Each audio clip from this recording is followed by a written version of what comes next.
Eu vou começar com uma notícia, não vou começar por essa principal, não. Eu vou segurar um pouquinho ela, porque eu acho que ela vale a pena a gente dar um tempinho especial para ela depois. Então eu vou começar por uma outra notícia que eu vi que chamou bastante atenção e que eu acho que é bem legal e vocês vão gostar de falar sobre essa notícia.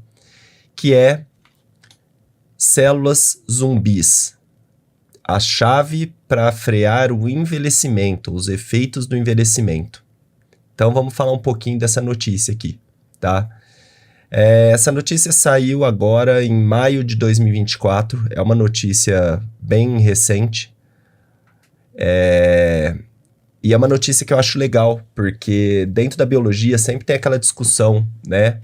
Sobre envelhecimento e métodos de você viver mais tempo, enfim, aquela coisa que sempre se fala, né, e comparando com animais que vivem 100, 200, 300, 400 anos, como esses animais vivem todo esse tempo e se a gente conseguiria chegar nesse tempo de vida, né?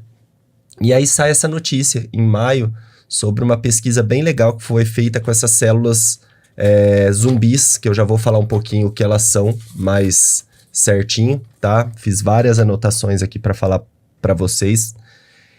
Então vamos lá, vamos entender um pouquinho. Célula zumbi, na verdade, é o apelido que é dado para um tipo de célula que existe dentro do corpo de todo mundo que chama célula senescente, tá? O que é uma célula senescente? É uma célula que com o tempo ela vai ficando velha.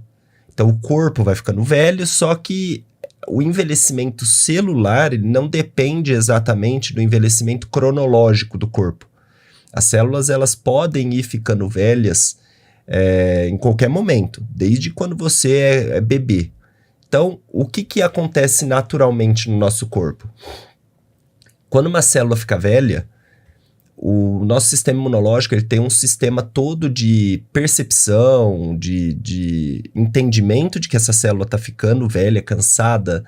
Porque o que uma célula, qual que é a sacada de uma célula senescente? O que significa uma célula ser velha? Significa que ela não tem mais capacidade de se reproduzir e não tem mais capacidade de crescer.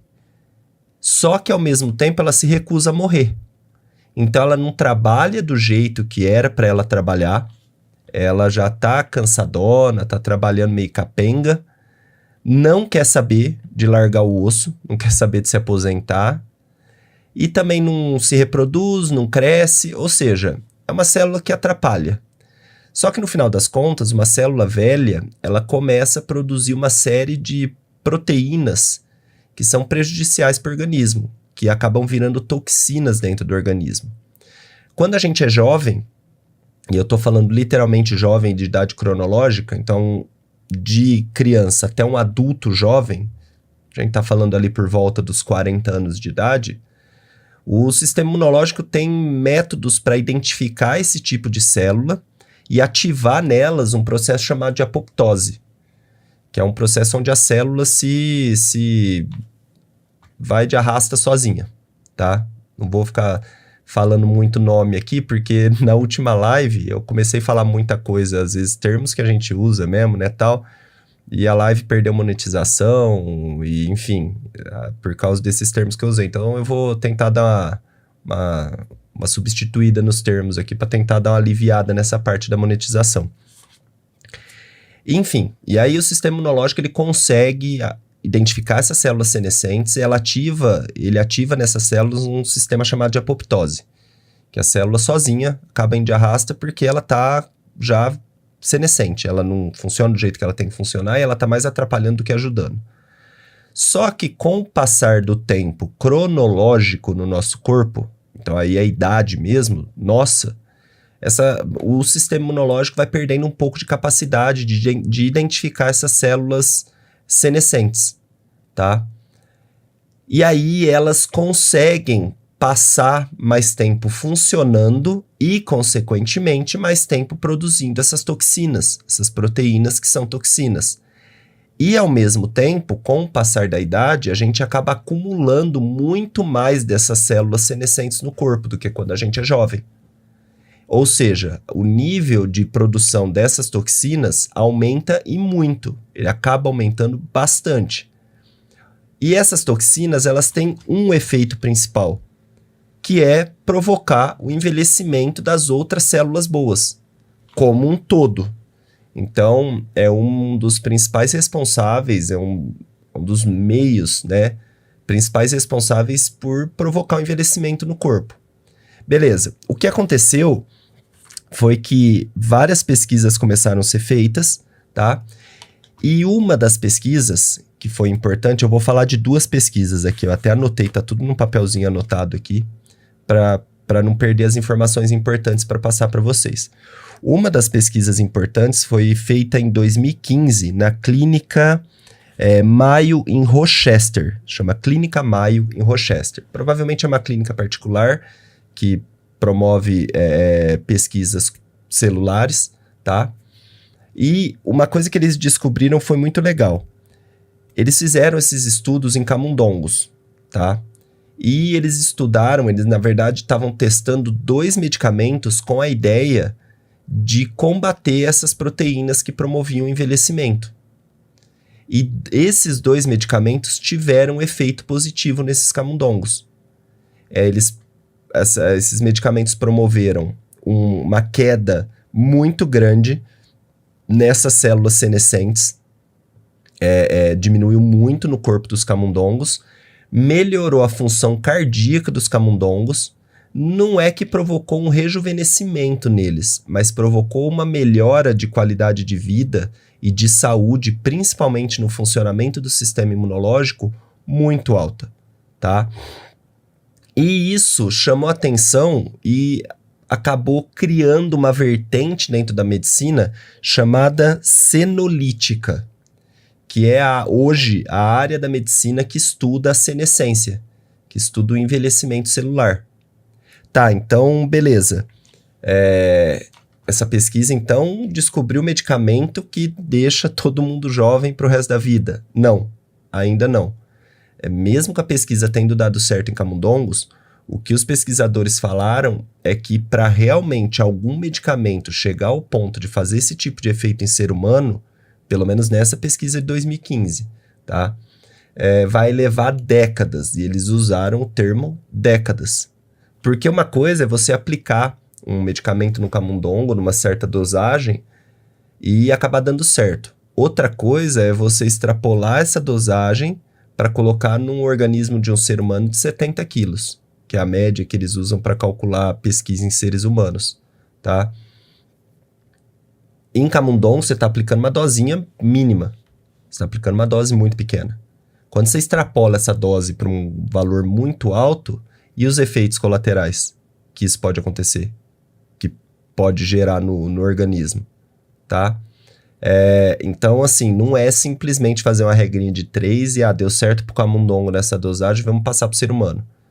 Tanto que eles nem estão em fase de teste para ser humano, eles nem estão testando isso em ser humano ainda, tá? Porque, foi em 2015, a gente já tá em 2024, passou quase 10 anos, e eles ainda não estão testando isso em seres humanos. A pesquisa só deu um resultado positivo para camundongo, tá?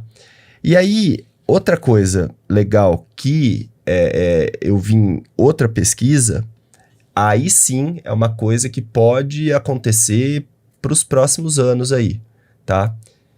Que é a utilização dessas proteínas geradas por células senescentes como biomarcadores. O que é um biomarcador? Um biomarcador é uma proteína, uma enzima, uma substância produzida dentro do organismo em situações especiais do organismo, tá? Então, determinadas células certas fazem isso. Vamos imaginar um biomarcador para, sei lá, um tipo específico de câncer, um biomarcador para um tipo específico de doença. Enfim, biomarcadores são substâncias dentro do corpo que são produzidas em situações extremamente específicas. E essas substâncias tóxicas produzidas pelas células senescentes, elas podem funcionar como biomarcadores. E aí, essa outra pesquisa que eu li, que é uma pesquisa de 2019, isso. Os pesquisadores falam que conseguir fazer duas coisas. Uma medição precisa nessas proteínas. E isso foi feito, o primeiro teste foi feito em mais de 1.000 pacientes, tá?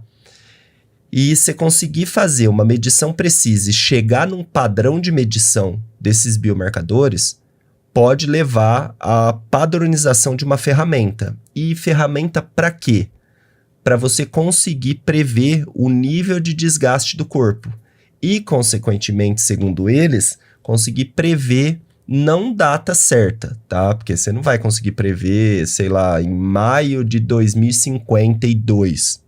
Mas você consegue, pelos biomarcadores, prever a idade fisiológica do organismo. O que isso significa? Significa que nem sempre a idade cronológica da pessoa bate com a idade fisiológica. Muitas vezes, por diversos hábitos de vida que não são saudáveis, a pessoa tem 40 anos, mas fisiologicamente ela apresenta uma situação interna, corporal, fisiológica, né, de mais de 50 anos. E esses biomarcadores demonstram isso. Por quê? Quanto mais células senescentes você tem, mais dessas proteínas são produzidas e, tecnicamente, mais o teu corpo está sendo agredido por essas proteínas. Ele está envelhecendo por conta da presença dessas proteínas. Então, você pode sim ter 40 anos de idade, mas você pode ter um nível dessas proteínas, por exemplo, que fisiologicamente te dá uma idade de 30, 35, mas pode ser o contrário. Fisiologicamente, você pode ter 55 anos, com um nível de agressão no corpo muito maior por conta dessas células senescentes. Então, os pesquisadores dessa outra linha de pesquisa que estão tentando padronizar esses biomarcadores e achar nesses biomarcadores uma ferramenta para conseguir prever o envelhecimento do corpo e o nível de envelhecimento do corpo, o que eles falam é que sim, é uma ferramenta super possível, inclusive para chegar para a pessoa e falar, olha, a tua situação tá essa. Então, você precisa de mais atividade física, você precisa melhorar a tua alimentação, você precisa, enfim, tentar dar um norte para a pessoa, para ela melhorar a idade fisiológica dela e a qualidade de vida dela, a qualidade de saúde dela, principalmente pensando em sistema imunológico, porque a primeira coisa que essas